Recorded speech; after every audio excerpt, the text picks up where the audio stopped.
Vamos a ver otra foto. Bueno, primero, ya que la tenemos aquí, vamos a comentar esta. Esto de aquí, aunque no lo parece, es un pie. Es un pie, este es el dedo gordo y este es el dedo meñique. Y lo que tenemos aquí es un hipercrecimiento de las uñas. Todo esto de aquí es una uña. Y esto de aquí es otra uña y esto de aquí es otra. Y da una imagen bastante grotesca. Pero esto no se debe, como se ve aquí hay varias opciones, es un cuestionario, no se debe ni a la enfermedad de Alzheimer, ni un hallux valgus, ni psoriasis, ni por enfermedad vascular periférica. Se debe ni más ni menos a negligencia, es decir, a falta de higiene, a falta de cuidados. Esta foto de aquí es de un niño pequeño y nos centra un poquito más en el tema de hoy. ¿Por qué? El dedo que está aquí está señalando un bulto que hay debajo y que en la fotografía no se aprecia, pero que está ahí. Y si vemos un poquito, aquí hay falta de ese bulto. Aquí vemos el testículo izquierdo sí se ve, pero el derecho no se ve. ¿Por qué no se ve? Porque está aquí arriba. Eso, bueno, pues tiene cierta relación con lo que vamos a ver un poquito más adelante, que son las hernias inguinales. No es exactamente lo mismo, evidentemente, pero bueno, todo va en relación con este conducto, con el conducto que une todo el abdomen con el escroto. Con el escroto de los niños y en las niñas también baja. Vamos a ver una última foto, que es la que nos va a centrar más en el tema de hoy. Vamos a ver si la encontramos.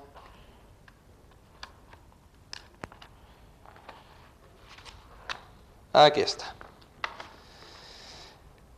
Esto es lo que hablábamos antes. Esto es un lactante y la madre ha encontrado que aquí, donde nos señala la flecha, tiene un bulto. ¿Qué es esto? Bueno, pues como muchos habrán podido adivinar, se trata de una hernia inguinal. Esto, bueno, vamos a verlo un poquito más detenidamente, qué es lo que nos centra nuestro programa de hoy y que son los dolores abdominales, lo que se llama abdomen agudo centrado en los niños. El abdomen agudo tiene muchas causas. Abdomen agudo estamos hablando de un dolor importante, de un dolor que interfiere en la actividad habitual y que se suele acompañar de otra serie de síntomas. Vamos a ver una serie de procesos que son procesos graves, procesos que generalmente necesitan un tratamiento quirúrgico para ser solucionados. El primero de ellos que vamos a ver es lo que se llama, a ver si me queda sitio, se llama divertículo de Meckel. Meckel es el señor que lo descubrió. ¿Qué es esto? Bueno, pues el divertículo de Meckel se define como falta de obliteración del conducto onfalomesentérico. ¿Qué quiere decir toda esta serie de palabrotas? Bueno, es muy sencillo. Divertículo es una especie de bolsa. Nosotros tenemos un conducto, vamos a ver si lo pintamos. Esto es la barriga, esto es la espalda. Aquí tenemos a nuestro señor. Y en el proceso embrionario se va creando y luego va desapareciendo un conducto que une parte del peritoneo con el ombligo. Ese es el conducto onfalomesentérico del que hablábamos. Cuando ese conducto no se cierra, cuando no se cierra del todo, nos queda una especie de bolsita. Una especie de bolsita que es el divertículo. Ese divertículo tiene un problema y es que en más o menos en 30 a 40% de las veces que aparece ese divertículo tiene mucosa gástrica dentro, es decir, tiene la misma mucosa que las paredes del estómago, tiene esta mucosa de aquí y el problema que causa pues lo podrán adivinar. Imagínense esta pared del estómago que nos está produciendo este ácido tan fuerte del que hemos hablado antes, pero que no está en su sitio, sino que en vez de estar en su sitio está aquí, está en esta especie de bolsita.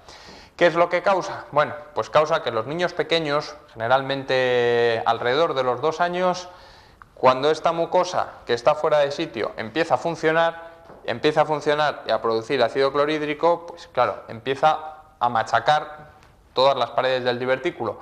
¿Qué es lo que causa? Bueno, pues causa algunas veces hemorragias muy importantes, causa también perforaciones con la peritonitis correspondiente, en fin.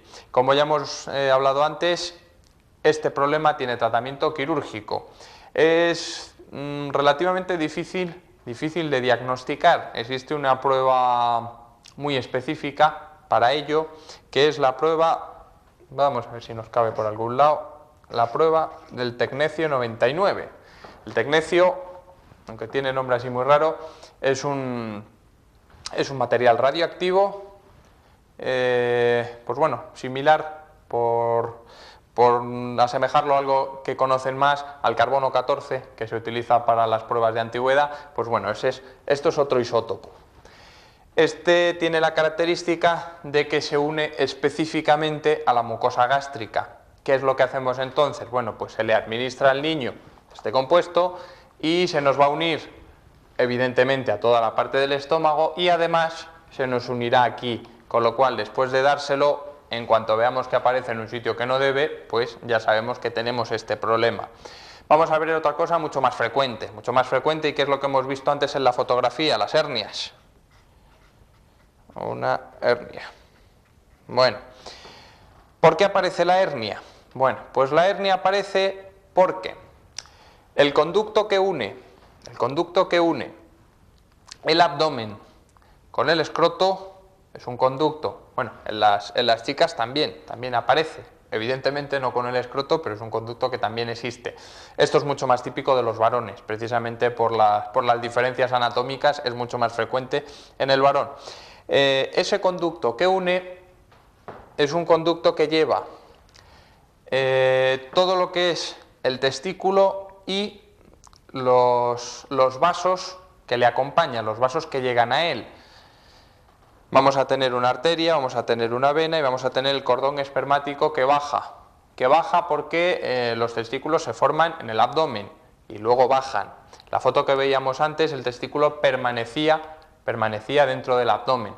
Entonces, cuando esto no se cierra, cuando ese conducto no se cierra, aparece la hernia. ¿Por qué? ¿Qué significa hernia? Hay muchos tipos de hernias.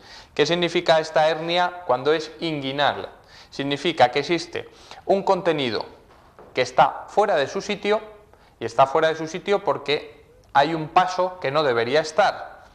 La ingle debería estar cerrado el conducto, pero no lo está. Aquí tendríamos una pierna y aquí la otra.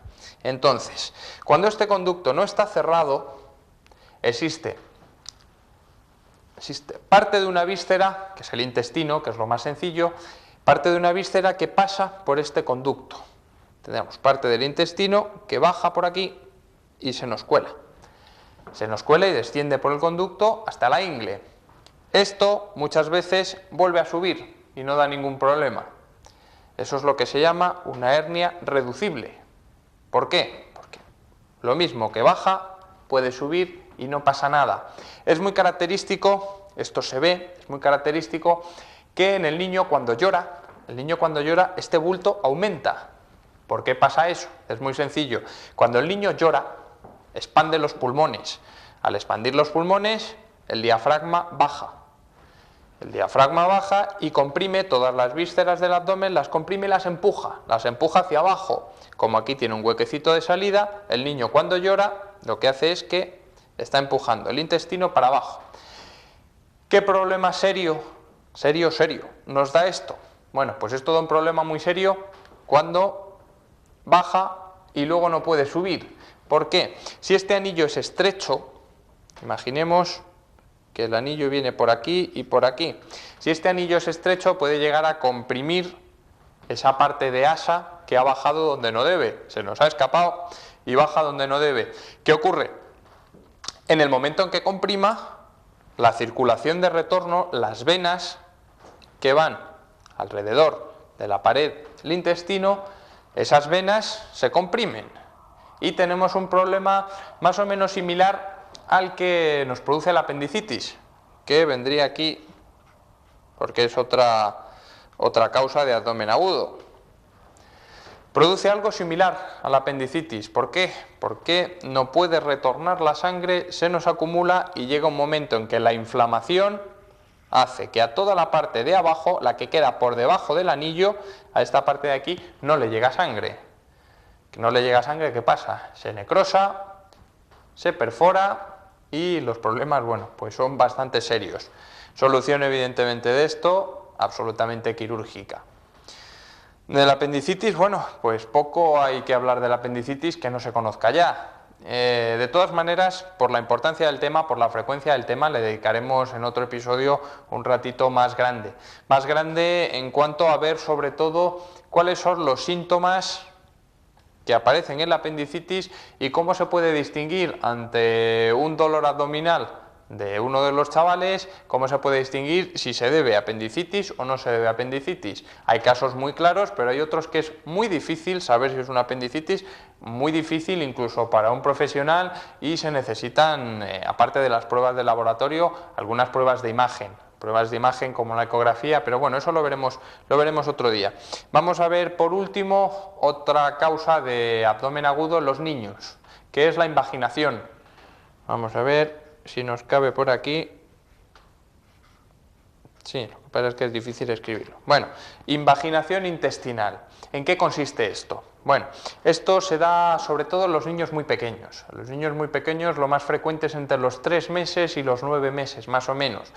¿Qué es lo que pasa? Bueno, pues nuestras asas de intestino,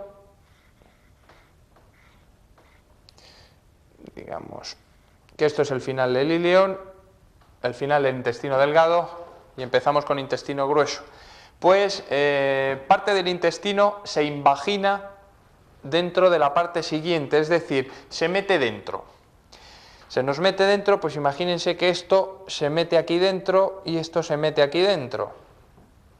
Eso produce un dolor muy intenso y nos causa el mismo problema que aquí. Aparece un problema serio de riego sanguíneo, que nos vuelve a llevar lo mismo que la apendicitis, nos vuelve a llegar falta de riego, necrosis, perforación, peritonitis, todos esos problemas. Cuando aparece esto, cuando aparece la invaginación, bueno, pues es característico, generalmente se suele palpar en el niño, porque además es muy pequeño y tiene una pared abdominal muy finita, se suelen palpar masas. Tiene otra serie de signos, porque en un principio pues aparecen aumento de ruidos por la lucha que tiene con la invaginación el resto del intestino, y generalmente, aparte del dolor, es muy característico que después de estos aumentos de ruidos iniciales luego aparece un cese cuando ya no puede más. Característico la radiografía. Para el diagnóstico fundamental la radiografía, que aparece muy clarita generalmente por los niveles. Solución de esto, volvemos a lo de siempre, la cirugía. En algunos casos, sobre todo cuando esto se pilla antes de 24 horas de evolución, en algunos casos hay una prueba diagnóstica, que es el enema, que es una prueba diagnóstica que muchas veces incluso soluciona el problema. ¿Por qué? En el enema se mete una sustancia que es contraste, que es el bario, una sustancia radiopaca, es decir, que en la radiografía se ve muy blanca, aparece pues, más blanca que los huesos, y se introduce esa sustancia para que haga de contraste para hacer la radiografía. Entonces, si nosotros introducimos, bueno, esto sería el final, nosotros vendríamos desde aquí, intestino grueso, al introducir esa sustancia, lo que hacemos es, como viene en este sentido, y la invaginación era en este, pues muchas veces esta misma prueba es la que lo vuelve a su sitio. Y además de ser diagnóstica, pues nos sirve de tratamiento. Y bueno, pues vistos estos casos, existen otra serie de problemas abdominales que veremos en otro capítulo, que no tienen estos tratamientos tan agresivos, pero bueno, aquí son agresivos pero son imprescindibles, con lo cual pues no hay discusión posible. En otros programas hablaremos del dolor abdominal recurrente, hablaremos de los problemas que hemos visto causados por esto de aquí, problemas de gases, que son muy frecuentes. Hablaremos un poquito más de la apendicitis como ya hemos dicho, porque es un tema importante.